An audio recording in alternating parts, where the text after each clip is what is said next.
All right, welcome to Science of Slink, the evidence-based pole podcast.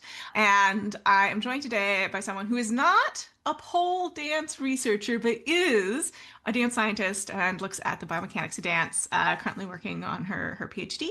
And those of y'all who follow me on Instagram or have been in classes, you might have heard me refer to this book, The Female Dancer, Soma Scientific Approach, which I think certainly as a reformed, lapsed, I don't know.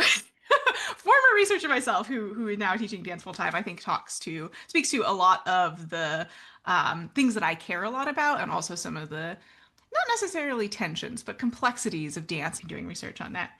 It's Claire Farmer is who it is. I haven't said your name yet. It's Claire Farmer. And I would love for you to introduce yourself a little bit, because I know you've got a background that's very relevant to a lot of us in pole and are interested in a lot of the same stuff we are. So, Thank you. Yes, to be honest, I don't have a succinct introduction to myself because I'm one of those people that likes to dabble in lots of things. But my background is as a dancer. I call myself a circus dabbler because I've dabbled in several things in circus that I'm not great at, but I love to try, but I haven't actually tried pole dancing. Maybe that should be next on my list. And yeah, my research is mainly focused on upper body strength in dance, but I also research in dance for health, and I'm particularly interested, as per the book, in female athlete health, female dancer health, and how we can train more effectively. Yeah. Thank you very much for having me. of course, thank you for agreeing to be on the podcast. I definitely want us to dig into like a lot of the things we talk that is covered in the book, which is, by the way, like a collected chapter. Goodness, what's it called? An edited collection. So yeah, absolutely. Huge kudos to the 21 authors in the book whose wealth of knowledge make the book. I couldn't do it by myself. Absolutely not. So yeah. So if you do pick it up, that's what to expect. A bunch of research papers or different papers. I definitely do want to dig into that a little bit. But I do want to talk a little bit about the title, because there's a couple things here that jumped out at me. So the first that those of you all who are listening probably didn't see is that female is in quotes. And so I think there is a really helpful discussion to be had in the differences between sex and gender, because a lot of the discussion, well, I mean, both are touched on in the book, but a lot of the discussion, especially around hormones, is really about people with estrogen dominant systems. And then the other thing that I want to touch on, and we can start with the sex and gender thing and then I can come back to it, is the Soma Scientific Approach. Because, I mean, we're both women of science, right? Interested in that research-based, evidence-based way of interacting with the world and sort of epistemology and way of developing knowledge. But at the same time, there is more to the core of dance than that, right? Like, I think every dancer can agree there's something sort of ineffable and joyful and I mean, the evidence is in our bodies and our experience, but it is perhaps let's just say slightly challenging to quantify. Mhm. Let me put it that way. And how do you marry these things? Because they're both important, right? I think just trying to reduce dance completely to like a set of force diagrams does a disservice to us as movers and what it means to dance and the cultural embedding of the practice. Let's come back to that. Let's start talking about female, right? And again, estrogen dominant systems and how that affects dancers. I know that's this huge question. I'm just gonna hand that to Yeah. you. And let me just actually just address why we put female in kind of inverted commas. Because we try and outline it in the introduction, but it's maybe not as obvious. We don't explicitly explain it in every chapter. So Helen Kindred and I, who so she's the co-editor, had very long discussions about this because, as you say, some things are just essentially biological. If we're going to talk about hormones, it has to be female as sex. If we talk about experiences as a female, we're talking more to gender. So the way that we've approached the book is to put in the introduction that depending on the topic of each chapter, that it speaks to either sex or to gender, and that we're not spelling it out in every chapter. But hopefully it's kind of obvious from the way those chapters emerge. Is there anything in particular that maybe sticks out at you as you're thinking back on this project and like maybe a theme that really tied a lot of the work together? I think if we're talking estrogen, there's the main thing that stands out to me, and what I see in the world of Instagram, social media, is that we have a huge lack of understanding of hormones, estrogen, how it affects our lives, our mind, our body, our training, everything. And yet we find recommendations online of you should train this way in this phase of your cycle, or you should feel this way at this point in your life. When actually, if we dive into the research, it's not that clear cut at the moment. It's very varied. The results are very ambiguous at the moment.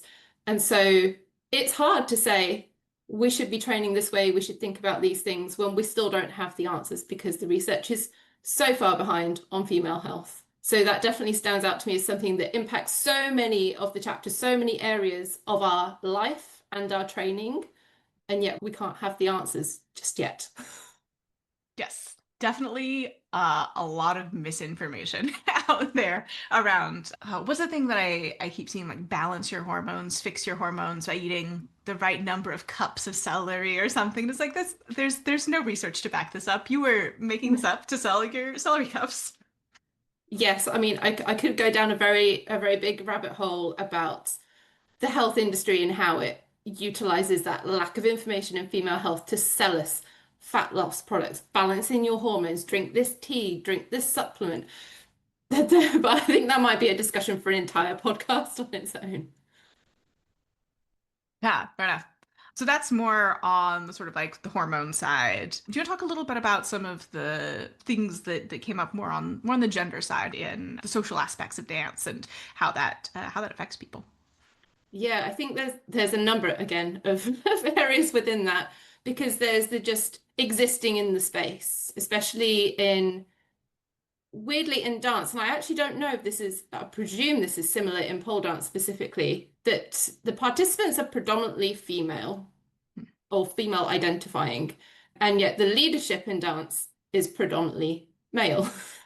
So decisions about your training are made by predominantly male leadership. And so even just existing in those spaces with decisions that are made about your training, about the way that you interact in the space, are made by other people, and how that can influence people's motivation, their confidence in those spaces, even turning up to those spaces to start with. And this obviously feeds into my area of interest in strength training, that then those spaces are heavily gendered. I wrote about that in my specific chapter about strength training for female dancers, which is also female athletes or just females in general, that yeah, gym spaces are heavily gendered. There's the areas of weight, like free weights, that are perceived as the male spaces, and you know, the treadmills and the cardiovascular areas perceived as the female area.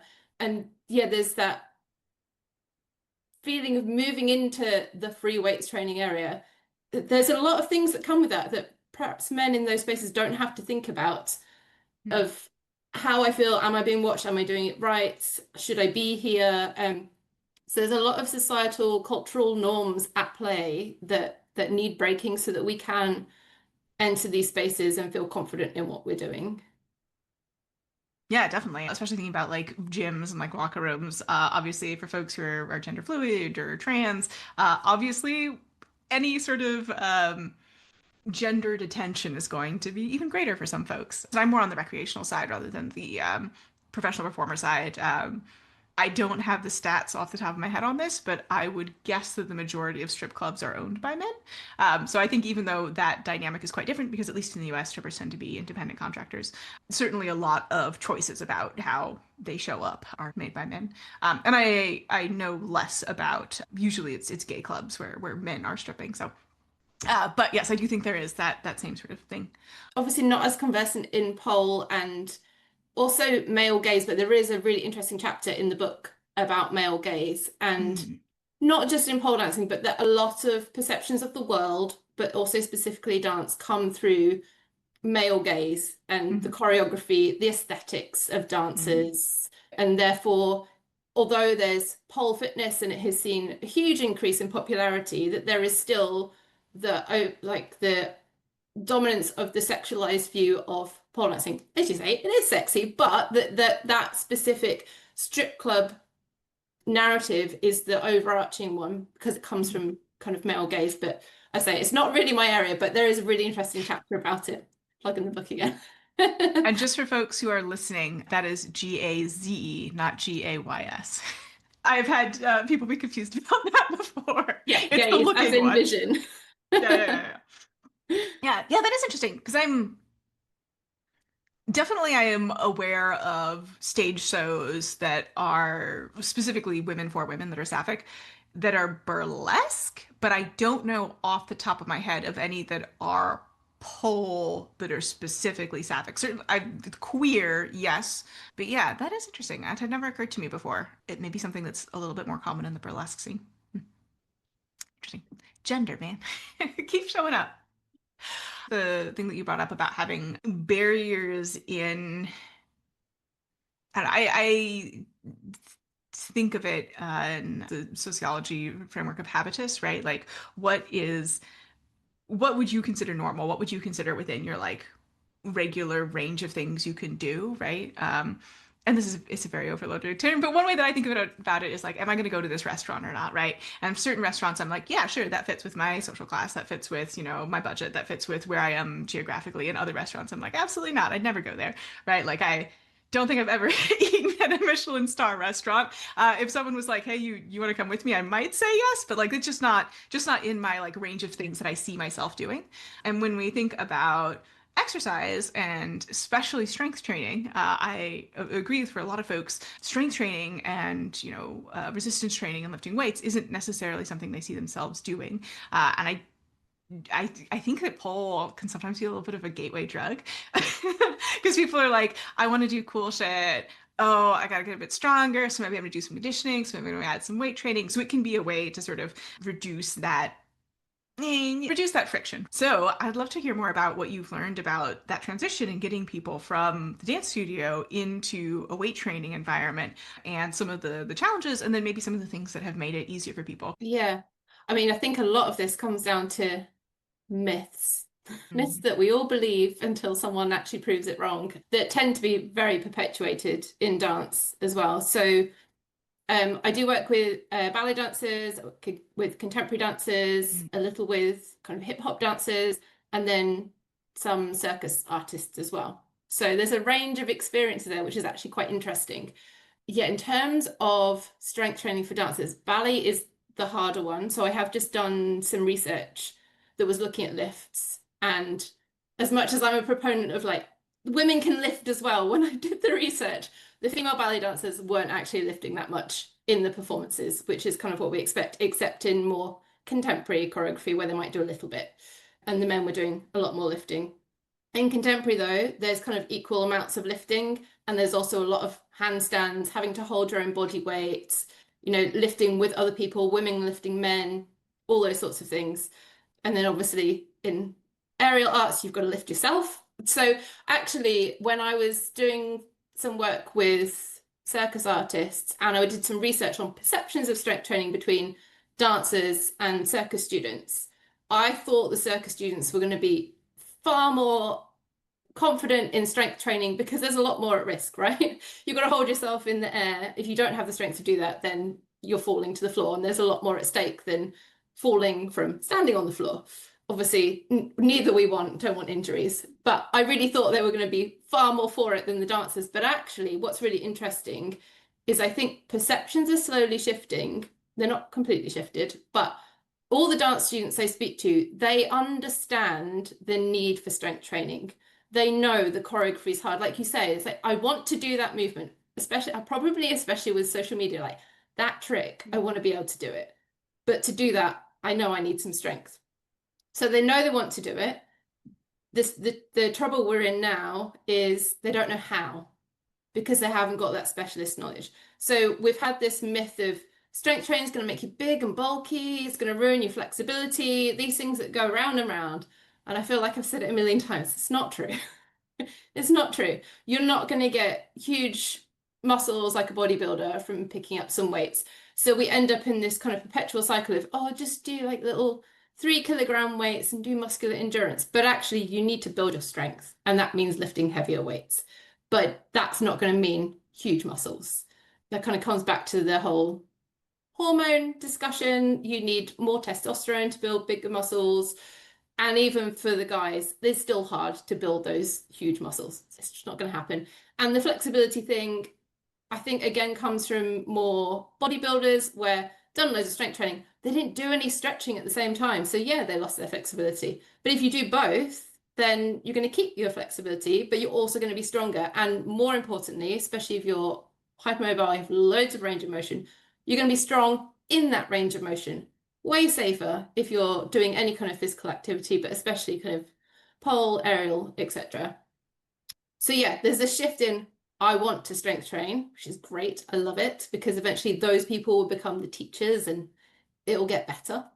But now they need the specific guidance because the part of the fear of the gym is I don't know what to do. So I'm either going to hurt myself, someone's going to laugh at me, or they're going to be watching me and judging me. Although, spoiler alert, most people are more concerned with what they're doing at the gym. Then they're not looking. They're not. So what we need then is somebody to provide that expertise, and that's the gap at the moment. So that's why when I coach, so I do one-to-one coaching with dancers, circus artists. I normally coach in a semi-private gym because that means there is generally no one around, or maybe one PT with one other client. So there's nobody looking, nobody judging, and we can spend time focusing on technique. How do I set up the squat rack? Like really simple things like what does this piece of equipment do? How do I set it up? Because then once you know that, you're like, right, I'm going into the weight training area. I'm heading for that squat rack that's currently empty. I know how to set it up, and then I'm going to do my squats or my deadlifts or whatever I'm going to do, and then I leave. And it's that knowledge of I know what I'm doing and I know what I need to do for me as well. Specific, don't do the exercises everybody else is doing.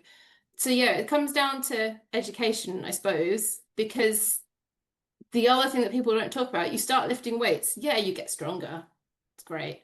That increases your confidence because now you're like, yeah, I can pick up that weight. I'm big, I'm strong, I can do that. And then that transfers into the pole studio or whatever it is you're doing. Because you're like, I know I'm strong now, I can pick up that weight, so I can definitely do this thing. And I'm guessing probably in the skill acquisition, there's a bit of, yeah, I'm stronger and I can do it. And there's also the belief that I can do that move. So you try it and then it becomes easier. So I find a lot of the buy-in is once you've got through that first 4-8 weeks of training, building the skill, building, you get quite good strength gains, what I was trying to say at the beginning, because you get all this neuromuscular adaptation. So once you get through those first 8 weeks, and then they start to see when they're dancing, when they're doing the pole, that becomes easier. And then the buy-in for the strength training gets easier because they're like, that move I've been trying to do is easier. And it's because I've been doing that. And then they do it more. And that's what we want to get into, is that like positive cycle instead.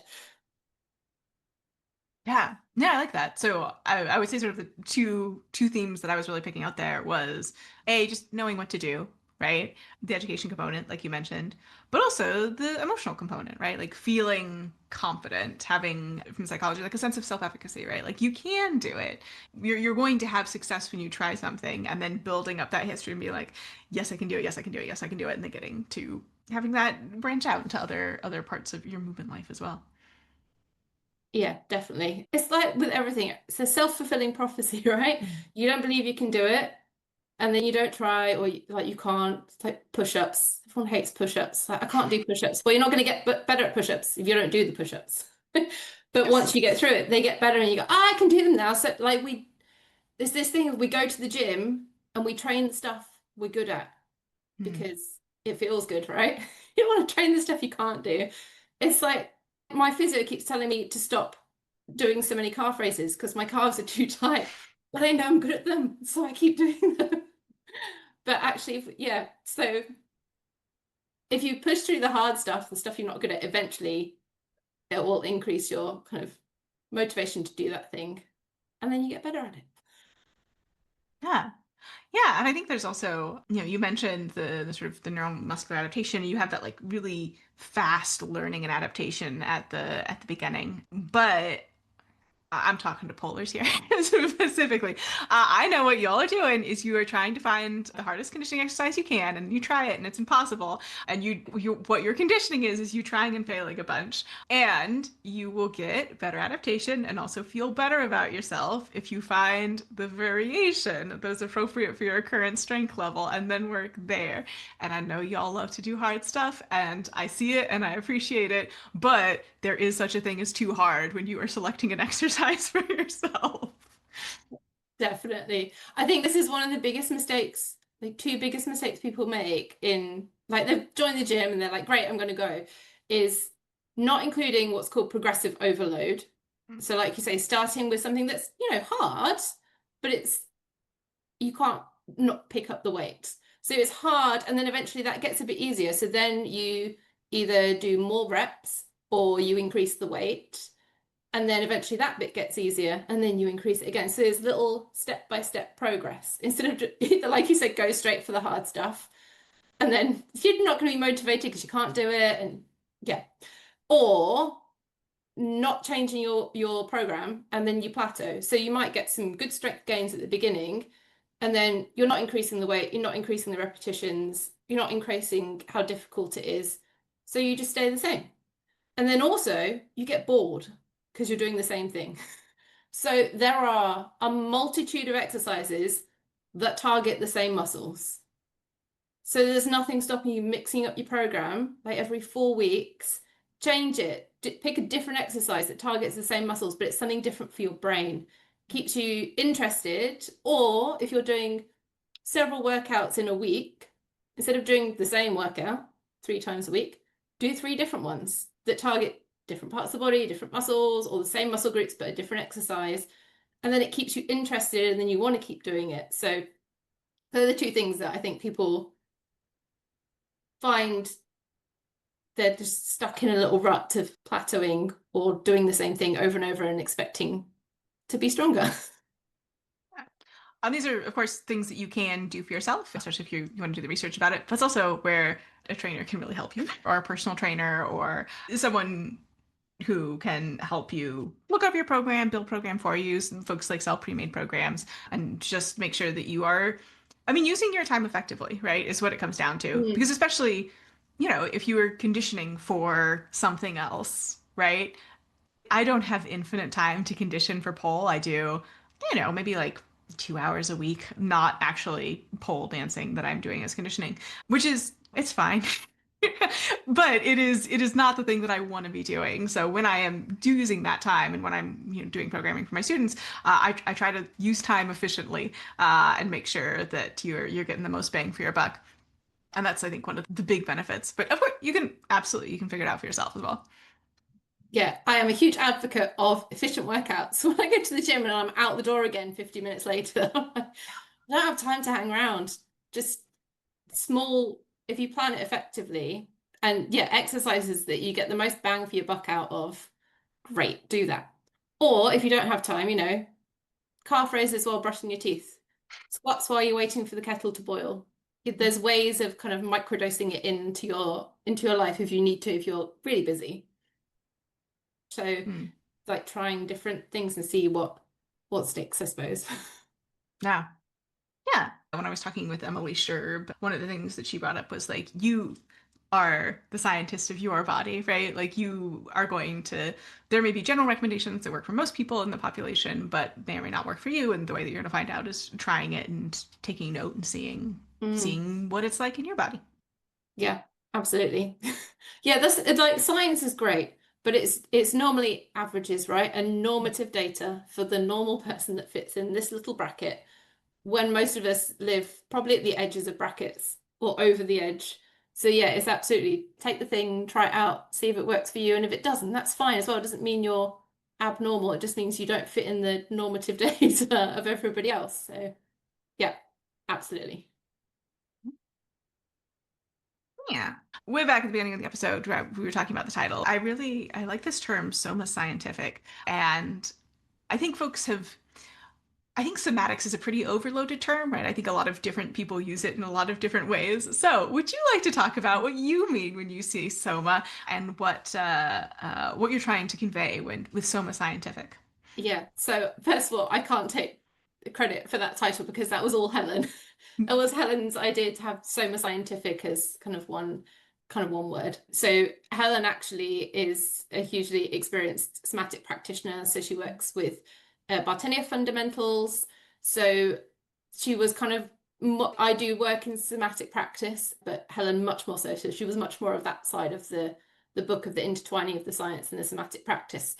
But I think you're right, it gets overused in a variety of ways. But to me and Helen, I'm kind of speaking on Helen's behalf, but to us, somatics, like the word soma, is about focusing from the inside out. So it's how things feel, that we're taking the focus in rather than looking at the objective kind of aesthetics of it.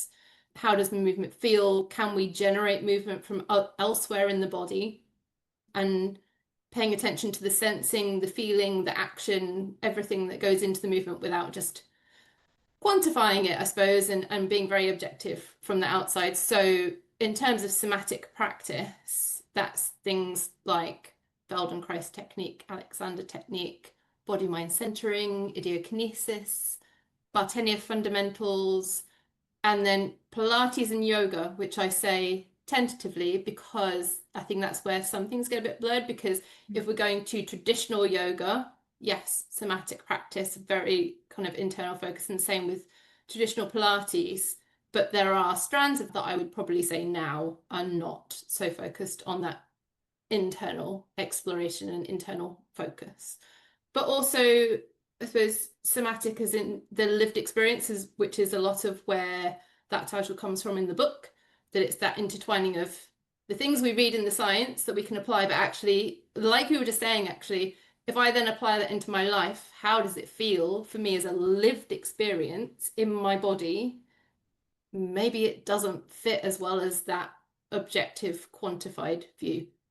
So we can't have one or the other. And that's what happens sometimes. I think the science gets put over here and the somatic practice and the lived experience gets put over here because it's more qualitative, harder to measure, but they're both super important. And you have to have the intertwining of both because that is life. So we have to have both. You can't have one without the other. Yeah, I think that's a really wonderful way of putting it. And I strongly agree. The specific movement tradition that I'm in is really freestyle based. So a lot of our movement is noticing very like focusedly how we are feeling and then reacting to that in the moment, which pretty different from some other dance traditions and also pretty different from some other ways of doing pole. That is to say, I think that sort of semantic focused on embodying and feeling and really, really fine, detailed connection between the mind and the body is something that I think is very important in my movement tradition and my teaching, and hopefully for my students. Hopefully, I'll enjoy it. You keep coming back, so I have to assume yes. Must be a good approach if they're coming back. Uh, Yeah, so I'm interested. So I think we talked about some of the main sort of findings and themes from more talking about the more hormonal, a little bit more scientific, a little bit more quantifiable side of things. What are some of the main themes that you would say would be more on the Soma side, perhaps, from the book, if folks were, if you could summarize one or two that really stick out to you? I'm not asking you to, do a great job summarizing, the whole thing. Yeah. I think, interestingly, quite a lot of them were focused on obviously bodily experiences from things like chronic pain. So there's a really interesting chapter actually about endometriosis, which is very late diagnosis for like it takes so long to get diagnosed, under-researched, under-supported, misunderstood in terms of the medical community, but then women living with that. And quite an interesting chapter about actually utilizing that pain from a choreographic standpoint of this kind of flexion of the body. So something else that comes through in somatic practices, that negative emotion comes through in flexion. So as in kind of curling forwards in like a fetal position, and that's negative. So this chapter kind of reframes that movement, that kind of flexion of movement, into a choreographic exploration as well. So there's quite a few chapters that I think it's kind of, actually, now that I'm saying it out loud, it sounds kind of sad that women embodying a lot of kind of negative emotions or negative feelings, but actually, how can we utilize that? How can we explore different spaces in nature to experience, or I suppose, cathartically work through those feelings or explore different ways of moving? And then again, that ties in with feelings and explorations in different spaces. So things like leadership and embodying those spaces, and about women taking up space, I suppose, in different places, how we explore those different places and find our way into those spaces where maybe there are barriers, physical or otherwise, to those. So yeah, I think that's why like I said, we can't ignore that part of it. We can have the numbers on paper, but it's that experience of those kind of misunderstood medical conditions or our experiences of being in different rooms with different people, the hierarchy and the impact of that. Yeah. Yeah. Any quantitative study is always going to be a reduction, and that's what makes them useful, right? It's a map. And there's a difference between looking at a map of a place and actually being in a place physically, and then representing that place with, say, a piece of representative art, right? Those are all going to capture different but equally true experiences of a thing. I really like that analogy.